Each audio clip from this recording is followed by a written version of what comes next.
RMC, Apolline Matin, 8h50, face à Canteloup. Et c'est tous les jours l'info revisitée par Nicolas Canteloup. Bonjour cher Nicolas. Olivier Faure est encore avec nous dans ce studio.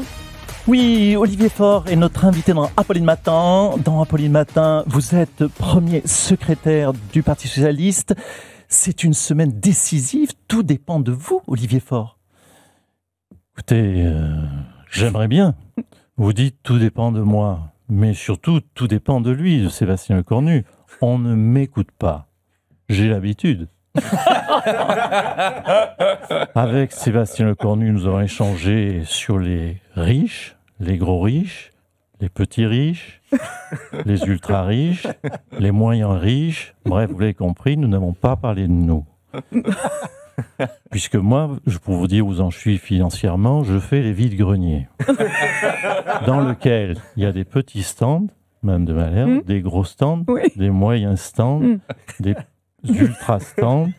Alors, attendez, dans Apolline Matin, c'est l'événement. La dernière chance, c'est jeudi, Olivier Faure, dernière chance de pouvoir dire non à la censure, c'est ça, jeudi ?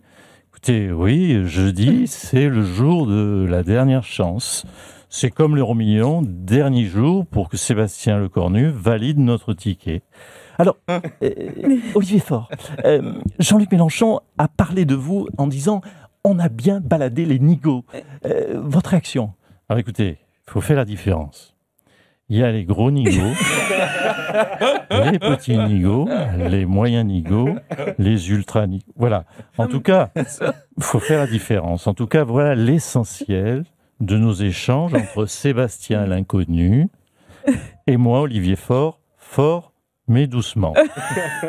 Merci Olivier Faure d'avoir accepté de répondre à mes questions. Pour cette première, on reçoit aussi le président de la République, Emmanuel Macron. Bonjour. Oui, bonjour Apolline de Malherbe, bonjour à Olivier Faure que je côtoie très régulièrement en ce moment. Bonjour à toutes et à tous, à chacun, à chacune, à celles et ceux qui écoutent cette radio RMC. Car faut-il rappeler, RMC, Radio Monte-Carlo. Oui, j'assume d'aimer cette radio car j'aime les riches. Même si aujourd'hui, RMC, c'est plus radio Monsieur est au chômage.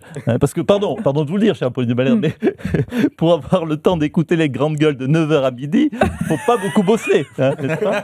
Oui, bon. Alors, 20 jours après sa nomination, Sébastien Lecornu n'a toujours pas de gouvernement. Oui, non, mais je sais. Enfin, monsieur le président. Mais je sais, Apolline de Malherbe. Mais nous n'avons pas de gouvernement. Tout comme nous n'avons pas de majorité, pas de budget et surtout pas de pognon. Madame de Malherbe, vous savez, et Olivier Faure le sait, un gouvernement, c'est là pour gérer l'argent de l'État. Mais quand il n'y a plus d'argent, il n'y a plus besoin de gouvernement. Ouais, enfin, si, quand même, parce que la note de la France est déjà dégradée, ça fait pas sérieux.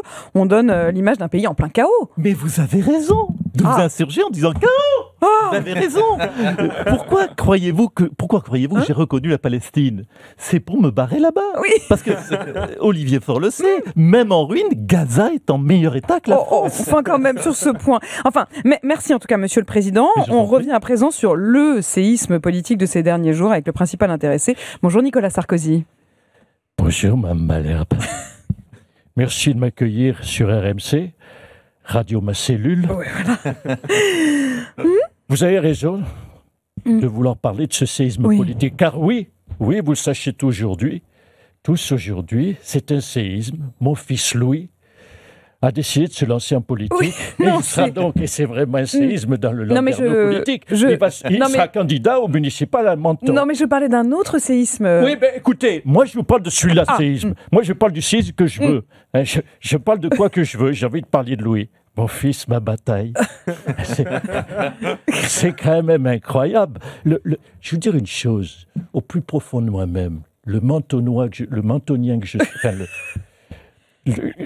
le mentoniste que je suis est tellement fier qu'il se présente dans notre ville de cœur. Ah oui, mais enfin, votre ville de cœur, c'est Menton, c'était pas Neuilly ? Non, c'est Menton, ma ville de cœur. C'est tellement ma ville de cœur que j'en ai fait mon leitmotiv. Qu'est-ce qu'on dit aux juges sur Kadhafi ? Menton. Qu'est-ce qu'on dit aux Français sur les banlieues? Menton. Menton, ça a été mon mot d'ordre toute ma vie. Olivier Faure le sait. Je vois qu'il a le sourire taquin. Il a le sourire, je le dis. Merci Nicolas Sarkozy en tout cas pour ces précisions. Et je crois que pour cette première chronique, il y a quelqu'un qui tenait absolument à être avec nous ce matin. Eh oui, bonjour, c'est Jean-Jacques Bourdin. Merci. Merci de m'inviter, chère Apolline. Ça me fait quelque chose de se revenir dans ce studio historique d'RMC. Et oui, c'est ici que j'ai fait tomber, souvenez-vous, Jérôme Cahuzac. C'est ici que j'ai humilié tant de milices en leur demandant le prix d'un ticket de métro ou d'une baguette dans les piégeants.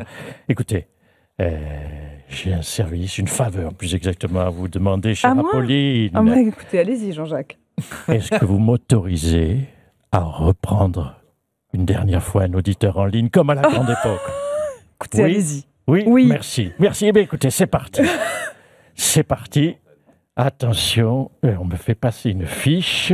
Alors, il s'agirait de René. Oui, c'est bonjour René. René, vous êtes chauffeur de taxi à Paris. Il me semble que je vous ai déjà eu. Bonjour René. Oh putain, Jacques, j'y crois pas. Tu m'as manqué. Franchement, Jacques, là, ça me fait quelque chose. J'ai les larmes aux yeux, là, Jacques. mais moi aussi, mon cher René, ça fait plaisir. Vous écoutez toujours RMC, René? RMC, écoute, franchement, ça doit, quelque part, franchement, je te parle franchement, hein, c'est quand même plus pareil, ça manque quand même de testostérone. Ils ont mis que des bonnes femmes à l'antenne, Apolline Malherbe, Estelle Denis, Jérôme Roten. René, allons, Jérôme Roten, ce n'est pas une femme, René. Ouais. Enfin, il faut le dire vite, ça se voit que tu l'as pas vu jouer quand tu étais au PSG. Hein. Non. Mais en fait, je te dis franchement, moi j'écoute régulièrement et j'aime bien quand même cette radio parce qu'il y en a pour tout le monde. Tu vois, il y a RMC, t'as les grandes gueules sur RMC et les petites bites sur France Inter. Merci René. Quel sens affûté l'analyse. Merci beaucoup, merci Nicolas. Face à Canteloup qu'on retrouve donc chaque jour désormais à 8h50 et en podcast à tout moment.